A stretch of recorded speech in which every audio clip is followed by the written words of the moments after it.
Hello. So good evening. So tonight I am now this will be a topic on the Bitcoin cryptography process on how Bitcoin and cryptography work together. So let's proceed. Let's start. So the contents in this presentation are going to be crypto in cryptography. So we're going to be tackling about what is crypto for those who don't know, and how does cryptography work. Essentially, how does it work? And cryptography methods used in cryptocurrencies. So all of the methods, there are three methods that we're going to be discussing about, and how Bitcoin works with cryptography. So all of the three topics combined together with Bitcoin and how they all work together and stuff. So let's start with the first one. So crypto in cryptography. So the word crypto means concealed or secret. So cryptography means secret writing, or in the more elaborate, the more longer description, the ability to exchange messages that can only be read by the intended recipient. So depending upon the configuration, cryptography technology can ensure pseudo or full anonymity. So uh, this means that whatever the configuration is, uh, the technology on cryptography can be used in many different ways to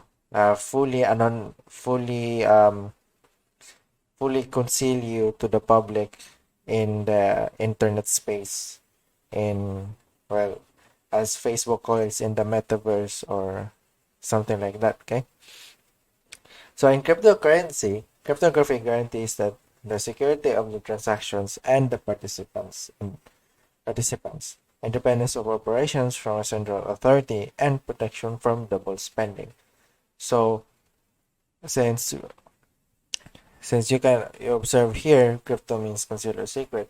So in cryptocurrency, from the word crypto itself, the transactions on on the participants from the sender to the receiver are all independent. So meaning, if you put it in a bank, let's say in the bank uh, the bank world, or I would say in the society, the society setting, the money that you are trying to send to a receiver or a friend, then in cryptocurrency, if you're sending Bitcoin, it is completely independent. So no central authority, no government third party software or some sort of spying software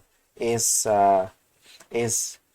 in the middle of both of your transactions. So nobody's spying on you. It's fully independent, so you can rely on both of yourselves to send each other cash or Bitcoin. Okay. And protection from double spending. So it protects the user, or the buyer, from double spending, since cryptocurrency works in a way that I think I'm not an expert in this, so uh, correct me if I'm wrong in the comments. And I think in cryptocurrency there's I think there's some sort of buffer when when you spend your cash on crypto. So let's proceed to the next topic. So how does cryptography work? This is going to be bit of a bit of a discussion on this part. So let's get to it.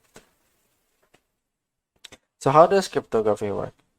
So thinking about receiving radio signals on your car's radio that allows you to listen to the broadcast, this broadcast is public knowledge and open to everyone. By contrast, think about defense level communications, like that between soldiers on a combat mission. So if you observe on your when you're driving and you're listening to the radio, everybody receives the radio signal that you're on the radio channel. In this case, let's set an example for Power 91 FM. Okay, if you're listening to that, chances are there are plenty of people also listening to uh to that same channel you're listening to. In somewhere in the Philippines, somebody's listening to the same channel that you are listening to. Whereas in the in the government side of things, especially in the military and the military, uh, the public are the public cannot listen to the frequencies that are being used in the military. For example, if there's an operation, let's say the operation is called Operation Marawi. Okay, and this let's set an example. In this setting, the military are the high command, the chief commander, which is our president itself, is communicating to the front line with the company commanders, and you know the the general of the Philippine Army. The public does not know this. The public cannot listen to whatever the president is saying, including the enemies. They cannot listen to the broadcast of the president of the Philippines. So you can say that cryptography works in that way, in a way of defense level communications. So yeah, this communication will be secure and encrypted. So as I said, the public cannot know. The public will not be able to hear all of the messages that the president is sending, since it's fully secured and it is not linked to any radio station, and it's fully encrypted. And it will be received by unknown to only the intended participants. In this case, the generals and the commanders, and commanders to the squad leaders in the field. Okay, of being open instead of being open to the whole world. Cryptocurrencies cryptography works in a similar way. So that's that. Next. So we are going to be talking about cryptography methods used in cryptocurrencies. So cryptography methods used in cryptocurrencies. Multiple methods exist for encryption in cryptography. The first one is symmetric encryption cryptography. It uses the same secret key to encrypt the raw message at the source, transmit the encrypted message to the recipient, and then decrypt the message at the destination. Example for this is, say A is 01, B is 02, and so on and so forth. A message like hello will be encrypted as 0805121215, and this value will be transmitted over the network to the recipients. Once received, the recipient will decrypt it using the same reverse methodology. If unauthorized parties receive the value, it will be no use to them unless they know the encryption methodology. So this means that the first method, which is the symmetric encryption cryptography, in my understanding on this entire encryption cryptography uses binary in a way that they have they they have made a table where each letter is assigned a corresponding number. So you can see in the example here, A is 01 and B is 02, and so on. So like hello, then this will be as, since we can count the alphabet, A, B, C, D, E, F, G, H. So H is on the 8th, so that would be 08. And then E, A, B, C, D, E is on the 5th, so it's 05.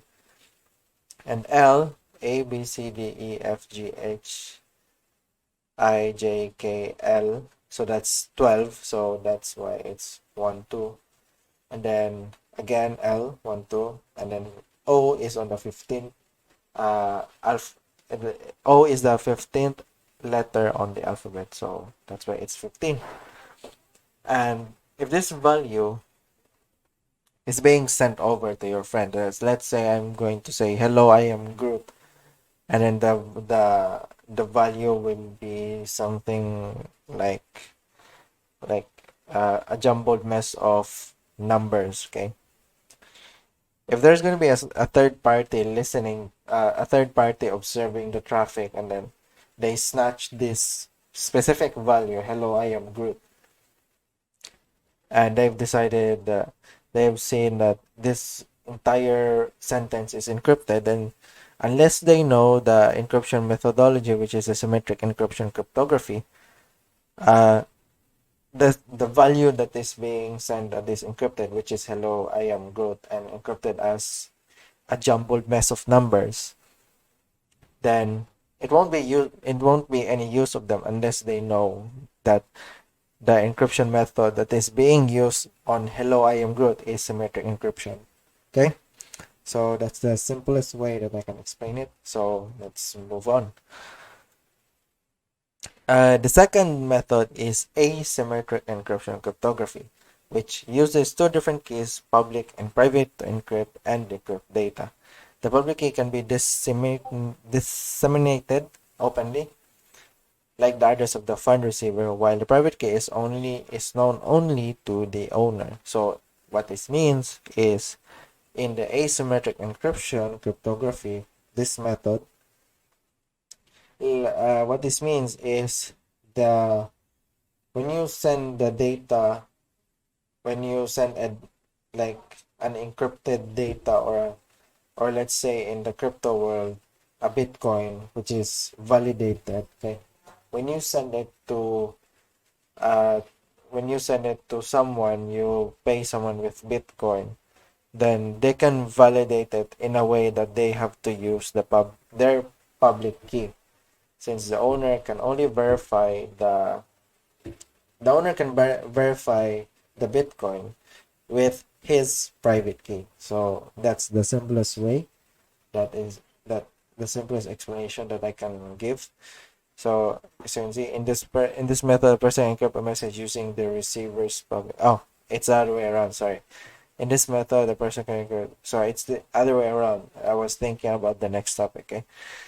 So in this method, a person who wants to send a message can encrypt it using the receiver's public key, but it can be decrypted only by the receiver's private key. So let's say I want to create a message, hello, I am Groot. I have to use the receiver's public key, which is my friend. Let's say my friend is Bob, and Bob has a public key and a private key. I have to use Bob's public key to encrypt my message, hello, I am Groot.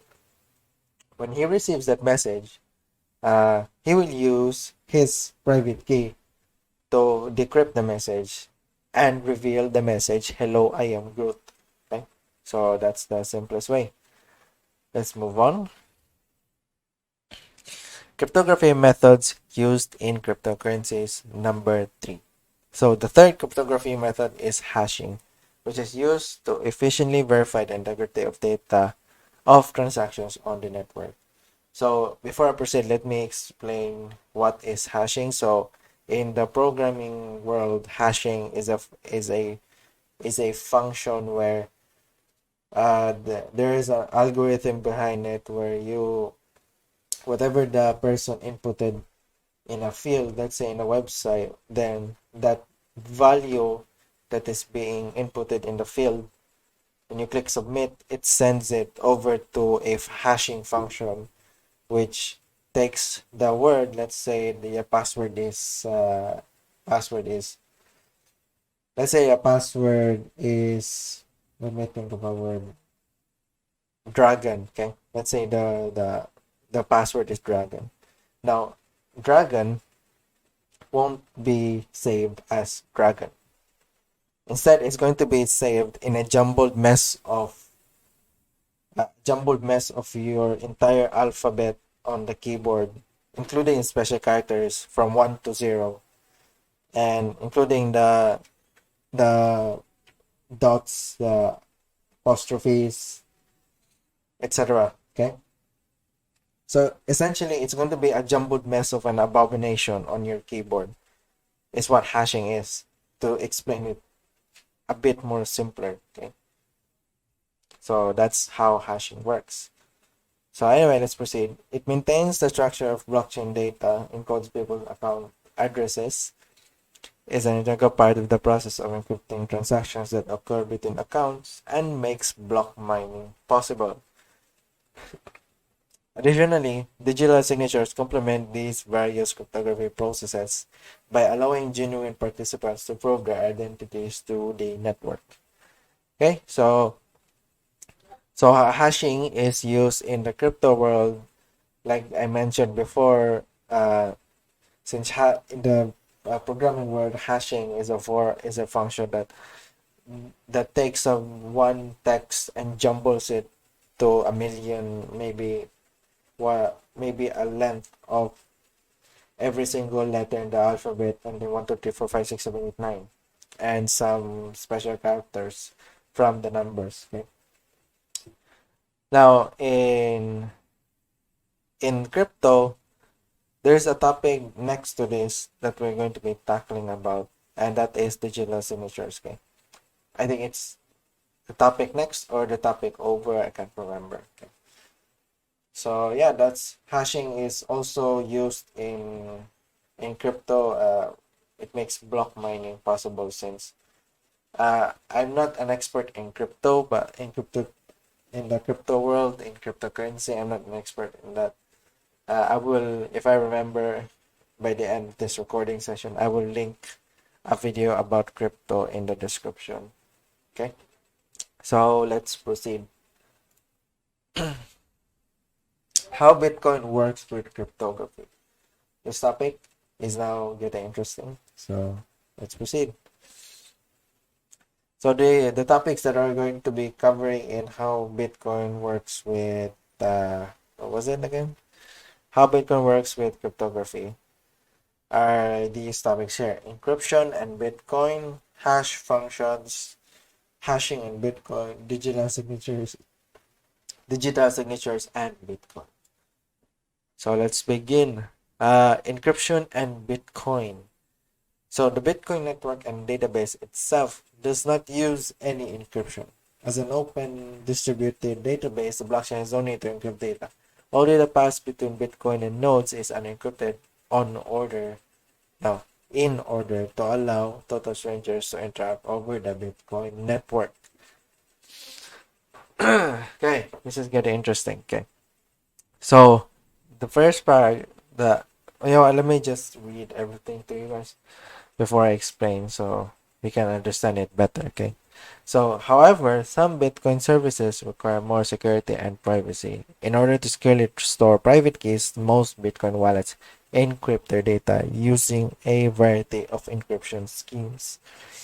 An example is Bitcoin Core uses advanced encryption standard, AES in short, to encrypt its wallets. This algorithm is the same algorithm used by the NSA for its classified information, and AES is considered extremely secure. In order to decrypt a Bitcoin Core wallet, a user must enter the password, which is used as the decryption key. Okay, so to explain everything in the most simplest way that I can think of is Bitcoin, in a way, is not secure, the network and the database itself, okay? Since it does not use any encryption type. So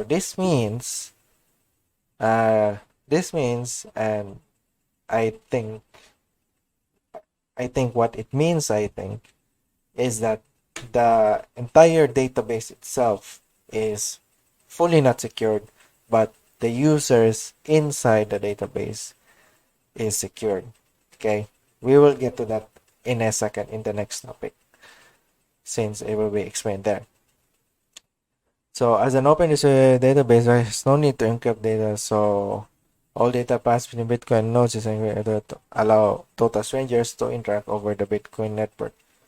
So this means that everybody in the world can get into mining, okay, Bitcoin mining, since everything is unencrypted. So new timers can start mining in the Bitcoin network, and data is always being passed between Bitcoin and the nodes. Since in crypto, I think there are nodes that work together with Bitcoin to pass data.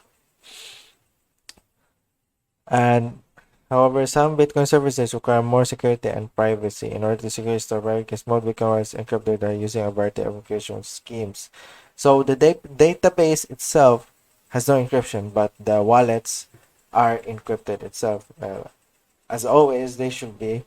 Uh, by default, at least it should be encrypted, since just like in the real world, our wallets are encrypted in a way that they stick to our pockets. Okay, they are always in our pockets. The same with banks. Okay, our banks, uh, our wallet in a bank is in a form of a credit card. Okay, so yeah, let's proceed.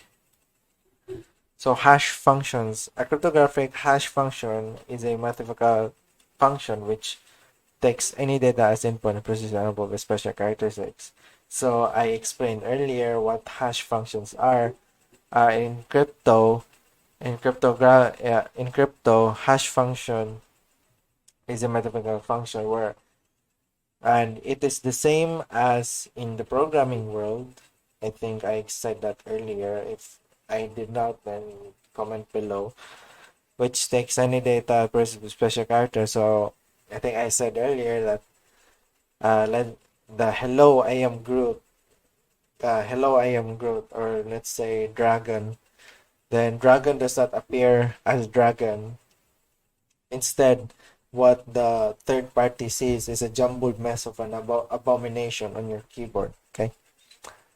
There exist many instances of hash functions, but all hash functions share these core characteristics, which make hash functions extremely useful not only for Bitcoin but for many digital systems, such as password systems and messaging systems like WhatsApp.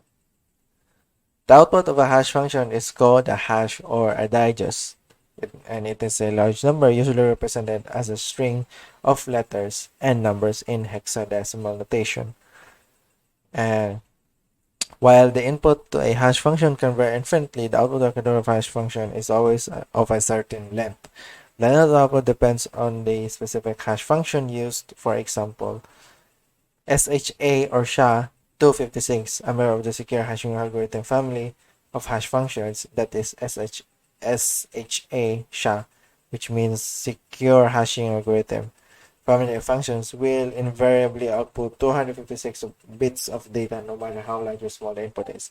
So let's say I will input only a one letter S. The output of that is equivalent to a 256 bits of data. Okay, so that's how secure hash functions are, because if you enter only one letter, then a jumbled mess is made at the limit of 256 bits of data. So that's like what? That's like 10 letters for one letter. And if you correct me if I'm wrong, okay? Correct me if I'm wrong in the comments. So if you input dragon, then that's around how many letters? It has to be equivalent to 256. So I think that's about a jumbled mess of 100 letters to 120. I don't know. I think I did my math wrong, but okay. So yeah, that's an example of that. Okay, let's proceed. The output of a cryptographic hash function is also deterministic, meaning that the same input given to the hash function will always yield the same output. However, if a single character or byte of data is changed in the input, the new output will not resemble the old output in any way. So that means if I type dragon and I change the letter A to a capital A, since we type dragon in capital D, small r, small a, and so on and so forth. So let's say if I will change dragon, let's say I will change one letter. Let's say I change letter A to an at, okay? The shift 2 function on your keyboard. I don't know on Mac, but it's on Windows. That's the keyboard on Windows, okay? Let's say I will change the letter A on that, an at Yahoo, like that. Then the output will not be the same as the old output of Dragon when A was an A and not an at. Okay? It will be entirely different since at will be changed, the A part of the output in hash form, the at will be hashed as well.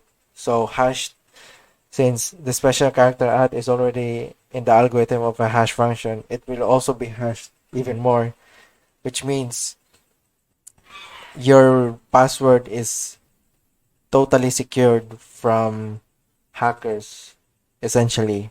Okay. So this property is critical to a hash function's utility as it enables rapid verification of arbitrarily large data. For example, if Alice has a large file and she wants to verify that it has not been tampered with, she can compare the hash of the file from when she last verified it to the current hash of the file. If the file is unchanged, the two hashes will match exactly. However, even the smallest change will result in almost all of the characters of the hash being changed. So this is a big deal, okay? Let's say I have a gigabyte of files. I have like I have like maybe 50 videos, all 1 gigabyte. So that's 50 gigs in a folder. And I want to encrypt it, okay? I want to encrypt it so I can send it to my buddy and nobody's gonna know third party cookies or some guy in the internet can snipe it and take it and then change it and then send it out immediately to my friend. Okay? So I can verify it if my friend receives it and he wants to know that there's nothing changed in this. Okay? He wants to know that. So all he has to do is take the encrypted uh, the hash the hash form of the file, send it to me, and then I can compare it to my hashed file in my system. And if I say that they're not matching, then I'll tell him that they're not matching, so I'll send you another one in some other form of sending file. So that's that. Lastly, the output of a cryptographic hash function is a random one-way function. This means the input cannot be predictably formed to yield a desired output. Additionally, an output does not display any information about the input. Thus, an output cannot be used to derive an input. This property is useful for several reasons. Because it is a one-way function, a hash can be used as a commitment to certain information without revealing the information being committed to. The randomness of hash functions also makes them useful for Bitcoin's proof of work system. So this entire paragraph means that the hash function is a one-way ticket. So so a bit more simpler way of explaining it. If I take the hash function and input it, then it will not reveal the original word of the hash. So you cannot reverse it, okay? It's a one-way ticket, essentially. Alicia does not display any information about the input, so there's no way you can find out whatever the input is being, whatever word that has been hashed there's no way of finding out. So you cannot in any way, shape, or form figure out unless you're smart enough to figure that out, which I doubt, which anybody has done so, okay? Not that I've heard of. So anyway, let's proceed. Hashing and Bitcoin. So now we know about the hash functionality in Bitcoin. How does it work together with Bitcoin? How do they synchronize together, okay? How do they work to get together in society? The Bitcoin protocol mainly uses SHA-256 for all hashing operations. Most importantly, hashing is used to implement Bitcoin's proof of work mechanism. A hash is a larger number, and in order for a miner to submit a block to the network, the hash of the block must be below a certain threshold. Because hashing is a random, unpredictable process, finding a valid hash can only be achieved through intensive guessing. So this is where what this means is crypto miners will buy bulk, and I mean bulk, like maybe 5 boxes of graphics cards, since there's since people might say that processors like the Intel Core i9 are far let's say far stronger in compute process compared to a graphics card. But from the graphics card itself, from the word itself, graphics cards compute graphics. So that means they have twice or maybe 5 times the compute power of a single processor. Okay? So that's why miners are buying bulk graphics cards and changing its entire BIOS, their VBIOS, to work with Bitcoin. So they will place the card in a rack, in a mining rig, and then make it run full power, 100% load. And the graphics card, each individual graphics card will always do a loop in validating a hash. And then, yeah, they will always continue validating some hashes that they will find. And if it's a valid one, then it will be submitted to the network. Okay. So that's how hashing and Bitcoin works. It's essentially let's say a cat and mouse game where you're finding a valid hash in a sea of unvalidated hashes. So that's how hashing and Bitcoin works. It's a process of finding a hash in intensive guessing. Okay? So now we're going to go over digital signatures. A digital signature is similar to a physical signature, yet far more secure and trustworthy. And I can vouch for that. A digital signature connects approval of the data being signed to the specific identity of the signer. Unlike a physical signature, a digital signature cannot be copy-pasted because a signature is unique for each piece of data being signed. Now, I said I can vouch for that because people can copy, let's say, a signature of the president. They can copy that. Okay? If anybody has the most magnifique handwriting of all humankind in the human species, then and they have the ability to copy everything, then they can easily forge a signature on writing. Whereas in digital, there are 3 parts to a digital signature. So as you can see on screen, this number 1 is data signed, the data that is being signed, and then the public key, and then the signature. So it's impossible to forge a signature in digital form. It's impossible. Okay. So yeah, the data can be anything digital, including text, an image, an audio file, and more. The public key is a pseudonymous form of identity, informing the public that the owner of the corresponding private key has signed this message.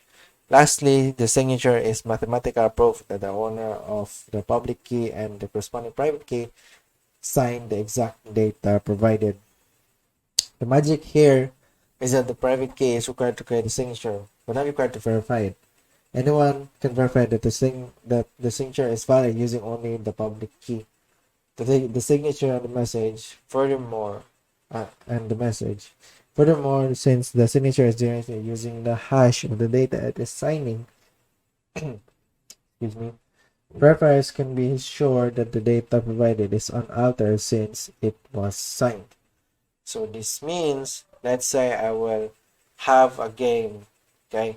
I will, I will, uh, I will sign a game, in digital form, okay? I will sign a game. Let's say the game is Red Alert 2, a copy of Red Alert 2. I will sign it as my own, okay? And people want uh people will know that this game is fully verified, it's fully working, since I have signed it, and there's no way that there's no way anyone else can alter unless they will have to uh they will have to open it using the public key, and then change it and then sign it again as their own. So that's that. So digital signature structure, this is the structure, how it works.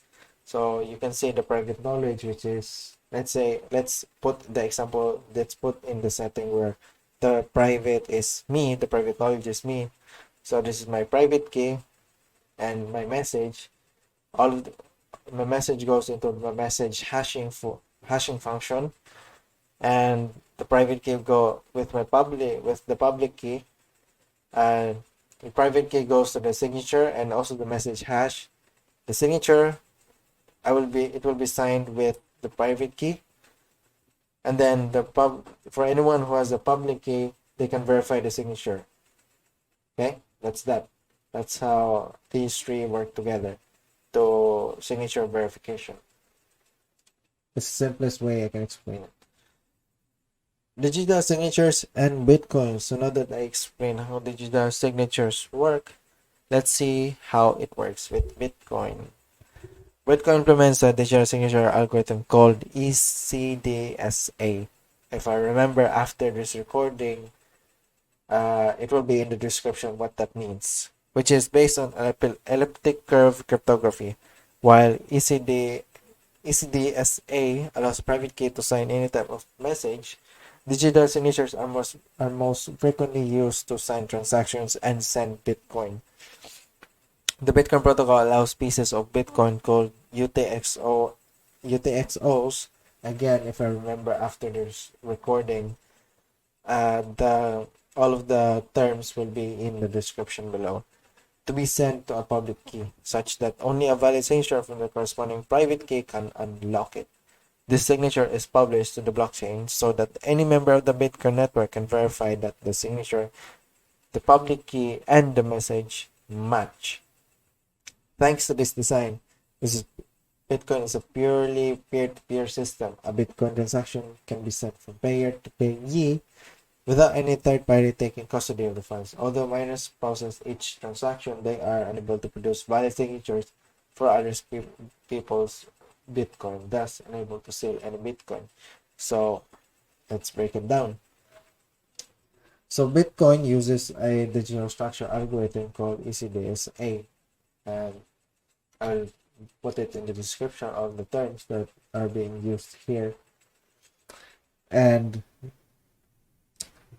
as I said earlier, a private key is used to sign the Bitcoin. Any type of message, as you can see here.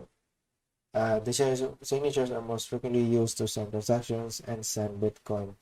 So ECDSA allows us to sign any type of message using a private key. It is mostly used to sign transactions and Bitcoin. So next, the Bitcoin protocol allows pieces of Bitcoin called UTXOs to be sent to a public key such that only a valid signature from the corresponding private key can unlock it. This means that, let's say I'm going to send someone a Bitcoin, and then the only way they can validate it is a corresponding private key. Okay, that's the only way they can validate the Bitcoin. So the signature is published to the blockchain so that anywhere on the Bitcoin network can verify that the signature and the public key and message match.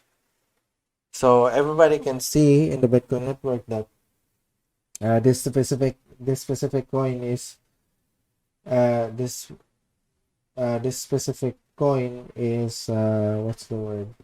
It's validated since the signature and the public key and the message in it match together. So that's my understanding of this section here. Correct me if I'm wrong again. Okay. Thanks to this design, because Bitcoin is a purely peer-to-peer system. So as I explained in the first half of the recording, I think, without any third party, no government eyes looking into the network, into the Bitcoin network. Okay? When you're transacting with yourself to another person, let's say person in Australia and you're from the Philippines, when you're both doing a transaction, there's no third party, not even the Australian government can see what you both are doing in private in the Bitcoin verse. Okay. Now another thing is about the peer-to-peer system. A game that I've been playing called Scrap Mechanic is also incorporating the same system. So that means there are no open servers that can be played. Instead, if people want to play multiplayer, then they will open a world and then they will go to the settings and change the the multiplayer setting where there's three options. There's friends of friends, friends, and then public. Public meaning everybody who can see you playing the game can join you. Friends, only your friends list on Steam. Friends of friends, friends that you are friends with for I think how many months can only join. So yeah, that's it. So although miners process each transaction, yes, miners process their own transaction. They are unable to produce valid signatures for other people's Bitcoin. So this is how secure it is. Miners cannot produce a valid signature for, let's say, my friend wants to produce a valid signature for my Bitcoin. He can. Okay. He can. He can because of the system, because of the design, and people will unable to steal any Bitcoin from each other. So that's that. And I think that's the end of my discussion. I hope you learned something. And if you think that there are some parts of the video that I am wrong, then please do correct me in the comments. It will be highly appreciated. And this is my channel, Wolf the Junior, a new channel. So subscribe if you learn something, give a like, it helps. And thank you for watching.